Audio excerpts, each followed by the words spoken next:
Welcome to this explainer. If you've spent any time at all reading about business, tech, or space exploration, you absolutely know the legend of Elon Musk. We all do, right? It's that familiar, tidy story of a visionary genius who saw the future, bet absolutely everything, and won. It's a remarkably clean arc. Honestly, it's the kind of story that looks great printed on a t-shirt. But as you might guess, the reality is far more complex, a whole lot messier, and infinitely more fascinating. So today, we're going to unpack the documented reality behind the making of a modern titan, straight from the public record. Okay, let's dive right into this contrast. On one hand, we have the legend we just talked about, that clean, unbroken leap from one massive success to the next. But then we have the actual record we're exploring today. We're talking a life filled with near bankruptcies, brutal lawsuits, intense personal tragedies, and literal hospitalizations. The truth is that clean art completely deletes the very parts that make his story real. Real lives just don't move in perfectly straight lines. And to really understand his monumental achievements, we have to look at the extreme personal and professional costs it took to actually reach them. Section 1. Origins of Extreme Risk. A Childhood in South Africa. To understand his extreme tolerance for pain and risk, we really have to go back to his early years. Now, accounts of this particular, heavily disputed childhood moment are completely conflicted. Elon describes this event as a case of unprovoked, brutal bullying, while his father claims Elon actually provoked the fight. Look, we aren't here to choose a moral side or play referee. What really matters for our story is the documented physical consequence. A brutal beating in a stairwell that put him in the hospital for a week. That experience laid the absolute foundation for the incredibly high pain tolerance he carries with him today. Now, what's really interesting about this number, 500, well, amidst a childhood that offered very little safety or stability, a 12-year-old Elon taught himself to code and built a video game called Belastar. In 1984, he sold the source code to a tech magazine for exactly $500. This wasn't just some cute, nerdy hobby. It was a crucial early realization for him that in a wildly chaotic world, computers and machines offered total, unyielding control. And that desire for control pretty quickly translated into mobility as a survival strategy. In 1989, at just 17 years old, he used a legal loophole, which was his mother's birth in Saskatchewan, to claim Canadian citizenship and get out of South Africa. Now, this was not some glamorous exit. It was a highly calculated move specifically to avoid military conscription during the apartheid era. He arrived in Canada with basically nothing, working some incredibly brutal low-wage jobs just to survive. The record actually shows him putting on a full hazmat suit to shovel toxic sludge out of a lumber mill's boiler room for hourly pay.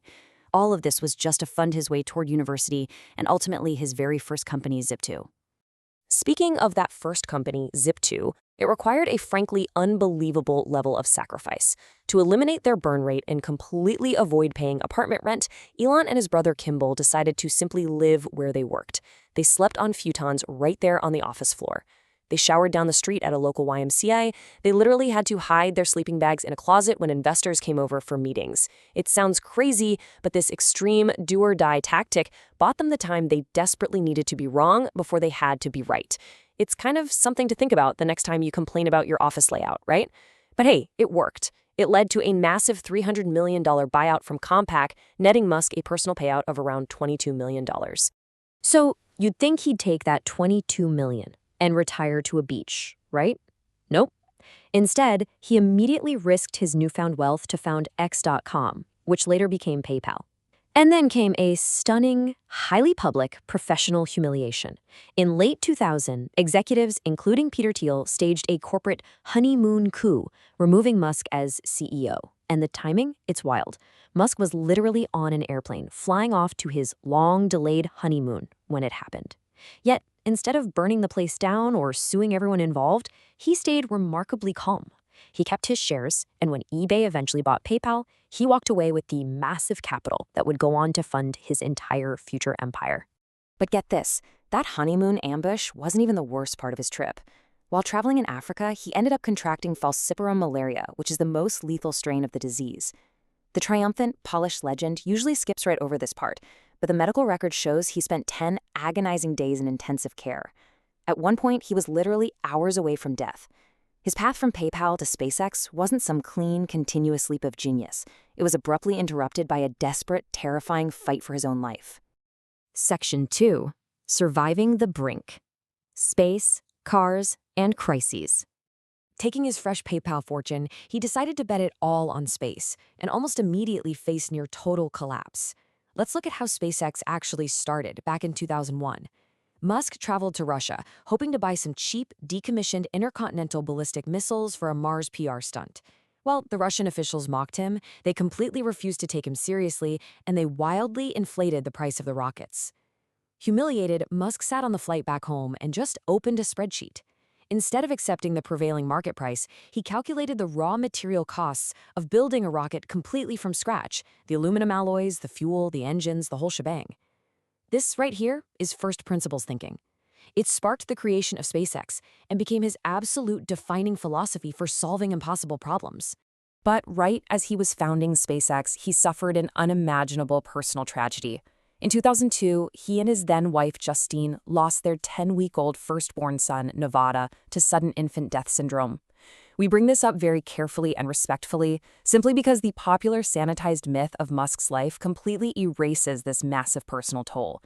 You really cannot understand what these foundational years required of him without acknowledging the very real, very human wreckage happening behind the scenes of his professional rise. And this brilliantly illustrates the extreme professional stakes he was facing at exactly the same time. The number 3. SpaceX's very first rocket, the Falcon 1, failed to reach orbit 3 separate times in a row. They were operating out on a remote Pacific island, just burning through cash at an alarming rate. After that third explosion in August 2008, the company had enough money left for exactly one more launch. A fourth failure wouldn't have just been a setback. It would have meant the absolute definitive end of SpaceX. Now, while rockets were literally exploding, another massive drama was unfolding back on Earth. Which brings us to a direct question. Did Elon Musk actually invent the electric car? It is arguably the most persistent myth about his entire career. So let's look at the actual documented record of Tesla's origins. The historical fact is that 2 engineers, Martin Eberhard and Mark Tarpenning, were the ones who incorporated Tesla in 2003. They were inspired by a small electric sports car called the T0. Musk entered the picture a bit later in 2004 as the largest financial backer, investing millions of his own money and becoming the board chairman. He's the one who drove the company through the absolutely brutal reality of mass production, for sure, but it took a later lawsuit settlement to formally grant him and others the legal title of co-founder. So no, he didn't invent the company out of thin air, but he absolutely took control of it and forced it into reality. All of this chaotic energy collided in December 2008. Remember, the entire global financial system was crashing at this point. SpaceX was down to its absolute last dollars. And at the exact same time, Tesla was literally hours away from missing payroll and going entirely bankrupt.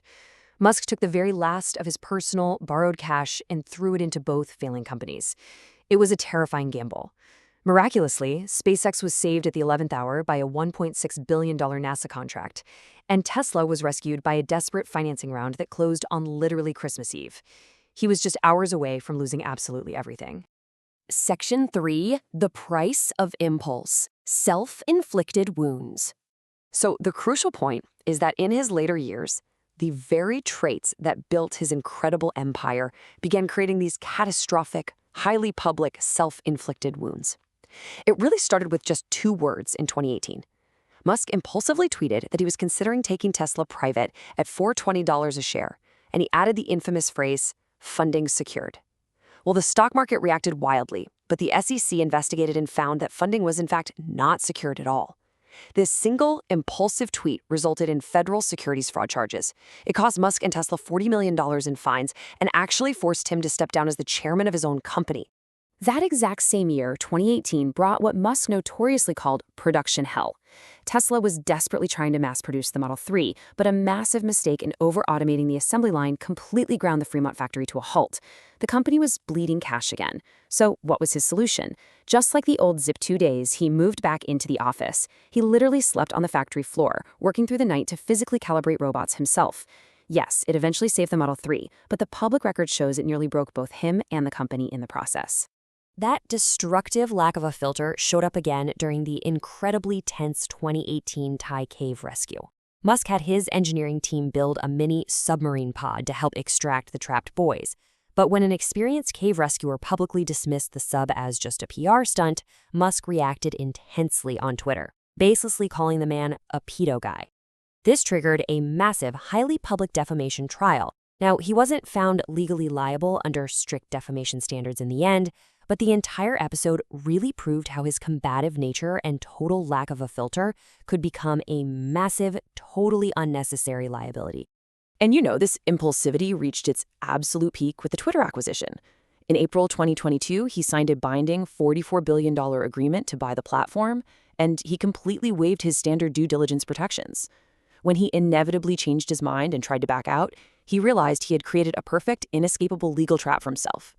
Facing a trial he was almost certainly bound to lose, he was forced to close the deal that October. And the legal fallout from this is still happening. The record notes an upcoming 2026 jury trial over misleading investors during his chaotic attempts to terminate the deal. Section 4. The actual cost of winning. Behind the legend. Let's move to our main takeaways and see how this all builds together. When you look at the documented record rather than the sanitized myth, a completely different picture emerges. It leaves us with 3 core takeaways. First, his extreme, almost irrational tolerance for personal financial risk, literally betting it all over and over again. Second, his deep reliance on reasoning from fundamental first principles, completely rejecting how things have always been done. And third, the inescapable fact that his monumental wins are deeply, permanently braided with severe personal trauma, massive professional failures, and profound costs. You simply cannot separate the success from the suffering. Because at the end of the day, you really can't have the rockets without the wreckage. We've seen the brilliant engineering, the billions of dollars, and the industry-defining victories.